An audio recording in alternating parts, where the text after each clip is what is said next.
मेरे सभी ऊर्जावान साथियों, नमस्कार। कुमार पीसीएस एकेडमी के इस वृहद मंच पर आप सबका बहुत बहुत स्वागत है।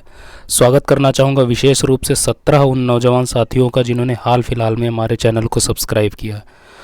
और आप सबको बताना चाहूँगा कि हमने कुछ दिनों पहले PCS pre exam 2020 plus BPSC pre exam को ध्यान में रखते हुए जीएस के कुछ इंपॉर्टेंट टॉपिक्स की एक सीरीज स्टार्ट करी थी और हमने उस सीरीज़ में कई सारे इंपॉर्टेंट एपिसोड डिस्कस किए, राइट।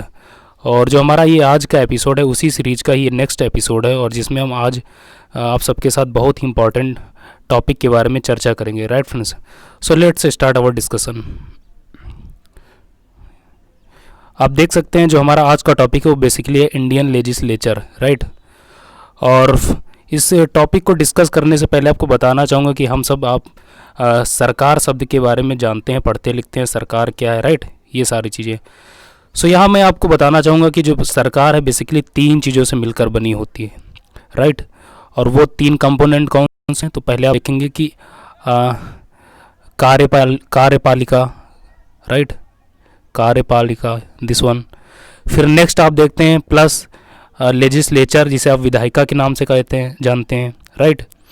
और प्लस जो आपका थर्ड है वो है आपका जुडिशरी, यानी कि जिसे आप न्यायपालिका के नाम से जानते हैं, राइट।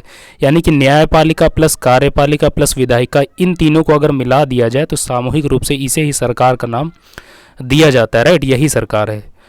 फिर अब हम आज आप डिस्कस करेंगे जो इन 3 आपके कंपोनेंट हैं सरकार के, उसमें जो पहला कंपोनेंट आप देख रहे हैं ये विधायिका वाला, राइट, जिसे आप लेजिस्लेचर के नाम से जानते हैं, हम उसको डिस्कस करेंगे, राइट। और आज की इस वीडियो में हम बेसिकली कुछ कॉन्सेप्चुअल एज सच डिस्कस नहीं करेंगे। ज़्यादा बातें जितनी भी हम करेंगे वो सब फैक्ट्स के बेसिस पे होंगी, राइट। क्योंकि इस टॉपिक से चाहे पीसीएस का एग्ज़ाम हो या इवन यूपीएससी या कोई भी दूसरा वनडे एग्ज़ाम हो, वहाँ से फैक्ट्स बहुत पूछता है इस टॉपिक से, राइट। सो यहाँ पर हम जो इस टॉपिक के इंपॉर्टेंट फैक्ट्स हैं उनको डिस्कस करेंगे, राइट। So let's discuss. और लेजिस्लेचर के बारे में आप जानते हैं विधायिका का काम क्या होता है, बेसिकली लॉज को फॉर्मुलेट करना, उनको बनाना, रूल्स और रेगुलेशन, विधियाँ, कानून, ये सारे जो काम है बेसिकली आपकी विधायिका में किए जाते हैं, राइट। सो आप जानते हैं कि आपकी जो इंडियन लेजिस्लेचर है हमने इसको 2 भागों में गिरा दिया है। पहला आप देख रहे हैं कि यूनियन लेजिस्लेचर, जिसे आप पार्लियामेंट के नाम से जानते हैं, और दूसरा आप जानते हैं स्टेट लेजिस्लेचर। आपके इंडिया में जितने भी स्टेट्स हैं वो हर स्टेट्स की अलग अलग उनकी विधायिका है, राइट। और यूनियन लेजिस्लेचर यानी पार्लियामेंट की बात जो है आपके संविधान के आर्टिकल 79 में की गई, राइट। और आर्टिकल 168 में ये कहा गया कि हर राज्य की अपनी एक अलग विधायिका होगी, राइट। सो आप इन फैक्ट्स को याद रखिए, ये आर्टिकल्स पूछ लेता है, राइट। फिर आप देख रहे हैं कि जो यूनियन लेजिस्लेचर यानी कि पार्लियामेंट, ये 3 चीज़ों से मिलकर बनी है। पहला आप देखते हैं president plus Rajya Sabha plus Lok Sabha, right. ये क्वेश्चन आपसे बहुत बार पूछा गया है एग्जाम्स में कि जो संसद है वो किन चीज़ों से मिलकर बनी है, तो आपका जवाब होगा president plus Rajya Sabha plus Lok Sabha, right. अब हम इनके जो 2 कंपोनेंट हैं राज्यसभा और लोकसभा, इसको 1 बाय 1 डिस्कस कर लेते हैं, राइट, क्योंकि यहाँ से बहुत सारे फैक्ट्स निकल कर आते हैं। So let me discuss this one. Rajya Sabha के बारे में आप जानते हैं, इसको संविधान के आर्टिकल 80 में इसकी बात कही गई, this one. It is also important fact, article 80, right. और आप जानते हैं कि जो राज्यसभा है basically it is called upper house, यानी कि इसको उच्च सदन के नाम से जाना जाता है, राइट। और उच्च सदन क्यों? क्योंकि योग्यता के कारण, राइट। दूसरा फैक्ट आप देख रहे हैं known as council of states, यानी कि जो राज्यसभा है इसी को ही काउंसिल ऑफ स्टेट्स के नाम से जानते हैं, राइट। फिर आप देख रहे हैं इसके टोटल मेंबर्स कितने होते हैं राज्यसभा में, तो मैक्सिमम देखेंगे 250। और फिर इन 250 को हमने दो भागों में गिरा दिया। तो पहले आप देखेंगे कि 238 प्लस 12, और जो ये आपके 238 सदस्य हैं इनका चुनाव बेसिकली इनडायरेक्ट होता है, यानी अप्रत्यक्ष रूप से ये चुन के आते हैं, राइट, इलेक्टेड होते हैं। और जो 12 इसके मेंबर है वो नॉमिनेट किए जाते हैं, किसके द्वारा? By the president of India के द्वारा, राइट। सो आप इनको ध्यान रखिए कि यहाँ से पूछता है कि राज्यसभा में कितने सदस्य नॉमिनेट किए जाते हैं राष्ट्रपति द्वारा। So this one it is very important fact, right. फिर आप देख रहे हैं it is called permanent body, यानी परमानेंट बॉडी कहने का सेंस ये है कि इसको कभी भंग नहीं किया जा सकता है, राइट। लाइक अ लोकसभा को भंग किया जा सकता है, राइट, बट राज्यसभा को भंग नहीं किया जा सकता। That's why it is called a permanent body, right. Next आप देख रहे हैं टेन्योर ऑफ मेंबर, यानी कि ये जो राज्यसभा के सदस्य होते हैं उनका कार्यकाल कितना होता है, तो आप देखेंगे कि 6 साल। 6 साल कब से? जब से वो अपने पद की शपथ ग्रहण करते हैं तब से, right, this one. The next important fact is 1/3 members retires at expiration of every 2 year, right. यानी कि इसके जो कुल सदस्य हैं उनके 1/3 सदस्य हर दूसरे साल पर रिटायर होते हैं। फिर आप देख रहे हैं कि इसके जो राज्यसभा के 2 मेन ऑफिसर्स होते हैं जिसे आप प्रिसाइडिंग ऑफिसर्स के नाम से जानते हैं, तो वो कौन है? तो आप देखेंगे कि chairman plus deputy chairman, right, this one. और चेयरमैन जानते हैं बेसिकली जो इंडिया का वाइस प्रेसिडेंट होता है वही इस राज्यसभा का चेयरमैन भी होता है, राइट। और डिप्टी चेयरमैन, ये दो इसके मेन आपके प्रिसाइडिंग ऑफिसर्स होते हैं, और यही आप जो राज्यसभा की फंक्शनिंग है, कार्यप्रणाली, वो सब यही डिसाइड करते हैं, राइट। फिर आप देखते हैं कि क्वालिफिकेशन, यानी कि राज्यसभा का अगर किसी को सदस्य बनना तो उसके लिए कौन कौन सी अर्हताएं होना अनिवार्य है, राइट। तो पहला देखेंगे कि citizen of India, it is must, ये होना ही चाहिए। अगर कोई दूसरे देश का आदमी है या नागरिक है, फॉर एग्जांपल अगर कोई बुरुंडी, अफ़गानिस्तान, मंगोलिया या किसी दूसरे देश का नागरिक है, तो वो इंडिया में राज्यसभा का सदस्य नहीं बन सकता है, राइट, तब तक जब तक वो भारत की नागरिकता ग्रहण न कर ले, राइट। और दूसरा आप देख रहे हैं कि नॉट लेस देन 30 ईयर्स, यानी उसकी आयु जो है 30 साल से कम नहीं होनी चाहिए। ये 2 शर्तें पूरा करना है, राइट। अगर इनमें से कोई भी एक पूरा आप नहीं करते हैं तो आप you are not eligible for the candidature of Rajya Sabha elections, right. So इसको आप ध्यान रखिए। अब हम बात कर लेते हैं लोअर हाउस, जिसे आप लोकसभा के नाम से जानते हैं, और इसकी चर्चा आपके संविधान में आर्टिकल 81 में की गई, दिस वन। ये आपके लिए इंपॉर्टेंट ये फैक्ट्स हैं। आर्टिकल जितने भी यहाँ पर मेंशन किए गए, these all articles are overarching. Please आप इनको नोट डाउन करिए, और बेहतर होगा कि आप इस पूरे वीडियो को ही नोट डाउन कर लीजिए। आप देख रहे हैं कि हमने इस कॉम्प्लेक्स टॉपिक को बहुत सरल भाषा में या सरल फॉर्मेट में आपके सामने प्रस्तुत किया है, और फ्लो चार्ट के माध्यम से, राइट। और यहाँ आप देख रहे हैं हमने जो राज्यसभा है इसको ब्राह्मी लिपि में लिखा, यानी कि ब्राह्मी लिपि आप जानते हैं लेफ़्ट टू राइट लिखी जाती है, राइट। और जो लोकसभा है उसको हमने खरोष्ठी लिपि में लिखा है, वो खरोष्ठी लिपि आप जानते हैं बेसिकली राइट टू लेफ़्ट लिखी जाती है, right. So it is a fact, आप इसको भी जान सकते हैं। आई होप आप पहले से ही जानते होंगे, राइट। अब हम डिस्कस करते हैं लोकसभा के बारे में। सो हमने पहले बताया कि it is called a lower house, इसे निम्न सदन के नाम से जाना जाता है, राइट। नेक्स्ट आप देख रहे हैं हाउस ऑफ पीपल, यानी कि इसको हाउस ऑफ पीपल के नाम से जानते हैं, दिस वन। फिर आप देख रहे हैं मैक्सिमम स्ट्रेंथ, यानी कि लोकसभा में मैक्सिमम कितने सदस्य हो सकते हैं, तो आप देखेंगे 552, 552। फिर ये जो 552 सदस्य हैं, हमने इनको 3 भागों में गिरा दिया है। आप देख लीजिए कि वो 3 भाग बेसिकली कौन कौन से हैं। तो पहला आप देखेंगे कि ये states, right, states plus UTs plus nomination, यानी कि स्टेट से आपके 530 सदस्य चुन के आते हैं, प्लस जितने भी आपके केंद्र शासित प्रदेश हैं वहाँ से 20 आते हैं, और 2 मेंबर जो बेसिकली प्रेसिडेंट के द्वारा नॉमिनेट किए जाते हैं। किस बेसिस पर? तो जो आपके यहाँ एंग्लो इंडियन कम्युनिटी के लोग हैं उनको रिप्रेजेंट करने के लिए प्रेसिडेंट 2 सदस्य नॉमिनेट करता है, राइट। इसको आप ध्यान रखिए। हमने पहले आपसे बताया कि राज्यसभा में 12 सदस्य नॉमिनेट किए जाते हैं और लोकसभा में 2 सदस्य, राइट। और इनका चुनाव आप जानते हैं कि members are directly elected. As such आप जानते हैं कि जो राज्यसभा का चुनाव होता है उसमें कॉमन पीपल पार्टिसिपेट नहीं करते हैं, बट ये जो लोकसभा का चुनाव होता है इसे आप आम चुनाव के नाम से जानते हो, इसमें जो कॉमन पीपल है, आम जनता है, वो इसमें पार्टिसिपेट करती है, राइट। और this fact has been asked in so many exams like UPSC, UPPCS, BPSC and all state PCS plus one day exams, right, कि जो आम चुनाव होता है बेसिकली विधानसभा और लोकसभा का, वो किस सिद्धांत पर या किस प्रिंसिपल पर कंडक्ट कराया जाता है। तो आपका जवाब होगा first past the post system, this one. ये बहुत इंपॉर्टेंट, प्लीज़ इसको आप टेक डाउन करिए, first past the post system, right. ये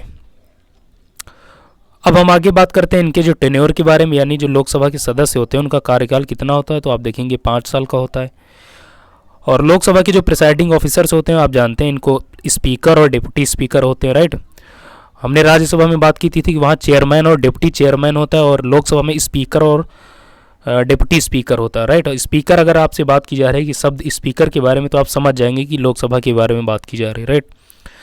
क्वालिफिकेशन की बात की जाए तो इसके जो मेंबर होते हैं, यानी कि लोकसभा का सदस्य बनने के लिए आपको 2 क्राइटेरिया पूरा करनी होती है। पहला कि आप सिटीजन ऑफ इंडिया हो, राइट, दिस वन। और next one is not less than 25 years, यानी कि इनकी जो आयु है वो 25 साल से कम नहीं होनी चाहिए। ये दोनों शर्तें आपको फुलफिल करना ही करना है, right. So this is all about a brief discussion of Rajya Sabha plus Lok Sabha, right. अब हम डिस्कस करते हैं स्टेट लेजिस्लेचर के बारे में, और इसकी आपके संविधान में आर्टिकल 168 में चर्चा की गई। इसको देख लेते हैं, ये आर्टिकल 168। सो प्लीज़ आप इन सभी आर्टिकल्स को ध्यान रखें जिनके बारे में हमने यहाँ चर्चा की, राइट। फिर आप जानते हैं कि स्टेट जो लेजिस्लेचर है उनको हमने दो भागों में गिरा दिया। पहला आप देख रहे हैं बाई कैमरल, दूसरा आप देख रहे हैं यूनिकैमरल। बाई कैमरल कहने का मतलब वो है कि ऐसे राज्य जहाँ पर दो सदनी विधायिकाएँ, यानी कि दो सदनी कहने का मतलब आप देखेंगे कि वहाँ विधान परिषद होती है और प्लस विधानसभा होती है। यूनिकैमरल का मतलब है कि वहाँ एक ही सदन होता है, और बेसिकली वो सदन कौन सा होता है तो आप देखेंगे कि विधानसभा, राइट, लेजिस्लेटिव असेंबली। सो आपके इंडिया में कई सारे स्टेट्स हैं जहाँ पर विधानसभा है, और कई सारे स्टेट्स ऐसे हैं जहाँ पर विधानसभा प्लस विधान परिषद दोनों का कंसेप्ट है, राइट। अगर बात की जाए कि ऐसे राज्य जहाँ पर दो सदन है, तो आप देखेंगे कि लगभग 7 स्टेट्स हैं। आप इनको गूगल कर लीजिए कि वो स्टेट्स कौन से हैं।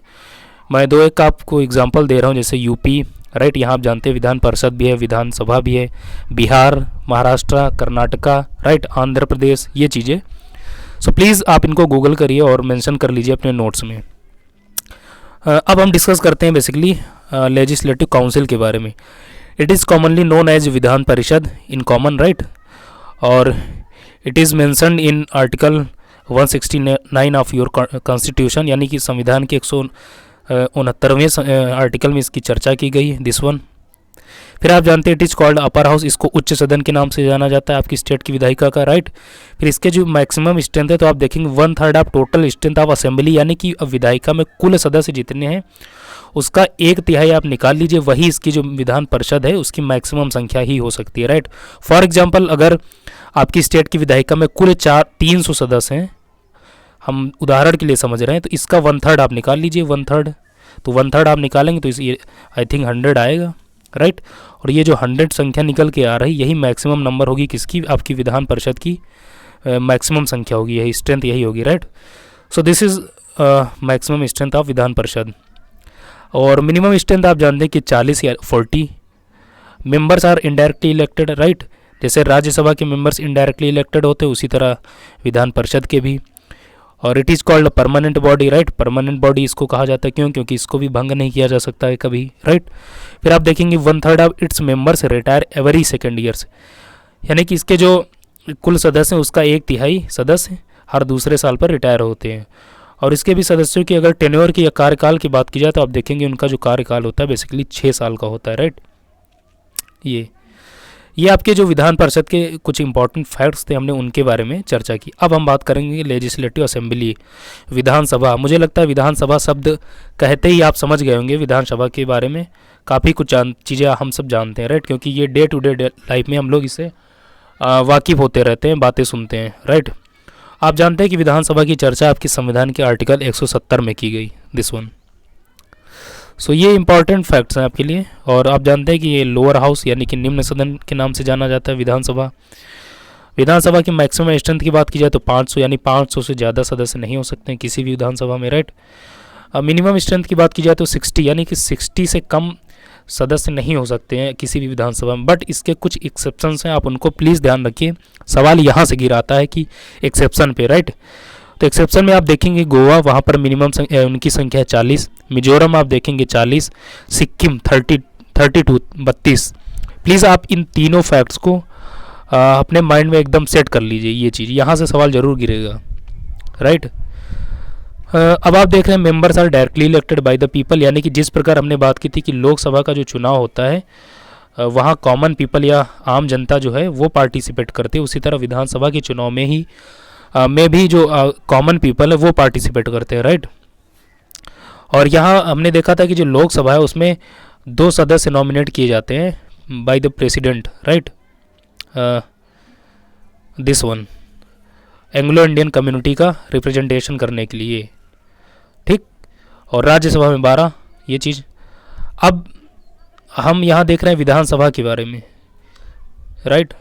तो विधानसभा में आप देख रहे हैं कि यहाँ पर 1 एंग्लो इंडियन कम्युनिटी का एक सदस्य जो है नॉमिनेट किया जाता है, राइट। सो इसको आप ध्यान रखिए। इनके टेन्योर की बात की जाए, कार्यकाल, तो आप देखेंगे विधानसभा के जो सदस्य होते हैं जिन्हें आप विधायक के नाम से जानते हैं उनका भी कार्यकाल 5 साल का होता है।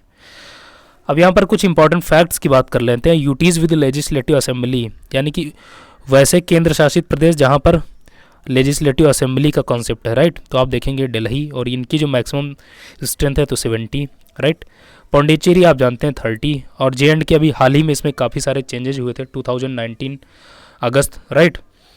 सो इसको आप ध्यान रखिए क्योंकि ये करंट के हिसाब से बहुत इंपॉर्टेंट है। सो यहाँ से क्वेश्चन गिरा सकता है। तो JNK की जो मैक्सिमम स्ट्रेंथ वो 83, और आप जानते हैं कि यहाँ से लद्दाख को अलग किया गया और उसको 4 सीटें दी गई, राइट। और JNK को आप 2 भागों में गिरा दीजिए। पहला आप देखिए कश्मीर वैली वाला जो क्षेत्र, और दूसरा जम्मू का जो क्षेत्र, राइट। कश्मीर वैली वाले रीजन को 46 सीट्स दी गई और जम्मू वाले रीजन को 37 सीट्स, यानी कुल मिला के JNK को 83 सीट्स, राइट।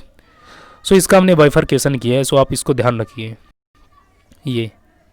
सो ये जो हमारा आज का ये वीडियो था, एपिसोड था, वो बेसिकली यहीं तक था। और in today's session we discussed a lot. Basically we discussed about Indian legislature, its type, right. Then we discussed about parliament and Rajya Sabha, Lok Sabha, right.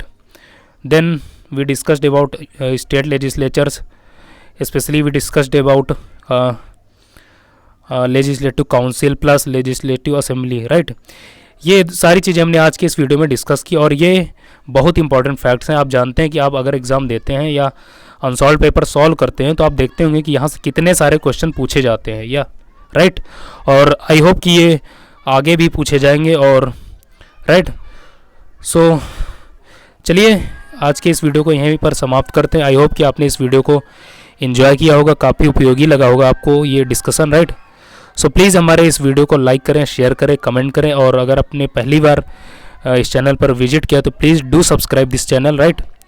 सो चलिए मिलेंगे फिर किसी नेक्स्ट वीडियो में, फिर ढेर सारी बातें होंगी। तब तक के लिए बाय बाय, नमस्कार।